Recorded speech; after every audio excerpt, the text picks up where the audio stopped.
ఉమ్మడి పశ్చిమ గోదావరి జిల్లా పోలవరం నియోజకవర్గంలో 2000 కోట్లతో నౌకాదళ ఆయుధకారం ప్రాజెక్టు ఏర్పాటు చేసేందుకు జరుగుతున్న ప్రయత్నాల్లో భాగంగా నేవీ అధికారులతో సమావేశమయ్యారు. ఏలూరు జిల్లా కలెక్టరేట్లో గౌతమి సమావేశ మందిరంలో జరిగిన సమావేశంలో ఎంపీ మాట్లాడుతూ ఈ ప్రాజెక్టు కోసం జీలుగుమిల్లి ప్రాంతంలో స్థల పరిశీలన కూడా చేసిన విషయాన్ని గుర్తు చేస్తూ ప్రాజెక్టు పురోగతిపై నౌకాదళ అధికారులను ప్రశ్నించారు. నేవీ అధికారులు మాట్లాడుతూ ఈ ప్రాంతంలో 3 గ్రామాల పరిధిలో 1166 ఎకరాలు గుర్తించామని, భూసేకరణ పూర్తయితే త్వరలోనే పనులు మొదలు పెడతామని తెలిపారు.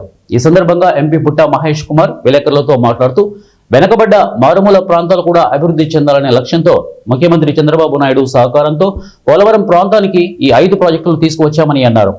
ఈ ప్రాజెక్టు వల్ల భవిష్యత్తులో 2000 మందికి ఉపాధి అవకాశాలు లభిస్తాయని ఎంపీ తెలిపారు. అయితే స్థానిక యువతకు రాష్ట్ర ప్రభుత్వం తరపున నైపుణ్య శిక్షణ ఇచ్చే ఏర్పాట్లు కూడా చేస్తామని అన్నారు. సర్వే చేసి ఎన్ని స్కిల్స్ ఉన్నాయి, ఏమేమి స్కిల్స్ ఉన్నాయి, ఆ స్కిల్స్ ప్రకారం మనం ఎన్ని ఉద్యోగాలు వేయగలుగుతాం అనేది ఒక క్లారిటీ, ఒక సర్వే చేయాల్సిన అవసరం ఉంది.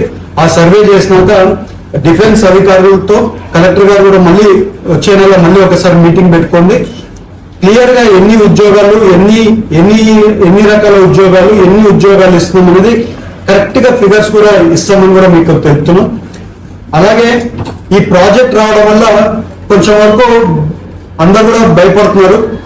ఇలాంటి ప్రాజెక్ట్స్ ఇండియాలో చాలా వరకు ఇలాంటి ప్రాజెక్ట్స్ ఉన్నాయి.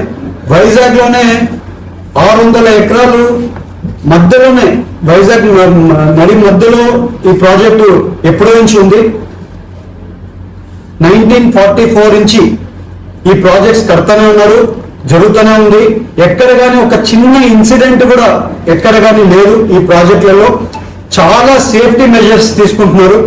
ఇవాళ ప్రాజెక్ట్ కి కావాల్సిండేది 30 ఎకరాలు అయితే 1166 ఎకరాలు తీసుకుంటున్నారు. అంటే ఎందుకంటే సేఫ్ జోన్ కోసము ఎక్స్ట్రా ఇది తీసుకుంటున్నారు.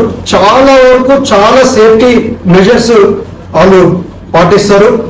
ఎందుకంటే ఇది డిఫెన్స్ ప్రాజెక్ట్ కాబట్టి చాలా సేఫ్టీ మెజర్స్ ఇది చేస్తారు.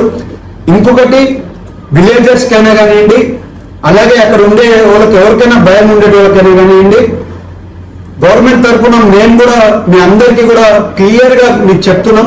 మేమందరం కూడా ఇది క్లారిటీగా ఏమి జరగదనేది మేము మీకు క్లారిటీగా మీకు చెప్తున్నాం.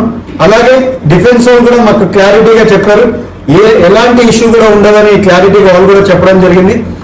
ఈ ప్రాజెక్టు ఎందుకు మనము ముందుకు తీసుకొని వెళ్తున్నామంటే ఈ ప్రాజెక్ట్ వల్ల ఉద్యోగాలు వస్తాయి, పెట్టుబడి వస్తుంది. ఈ కన్స్ట్రక్షన్ జరిగేటప్పుడు లోకల్ వాళ్ళకే ఉపాధి వస్తుంది. ఈ ప్రాజెక్ట్ కట్టడానికే 7-8 ఏళ్ళు పడుతుంది.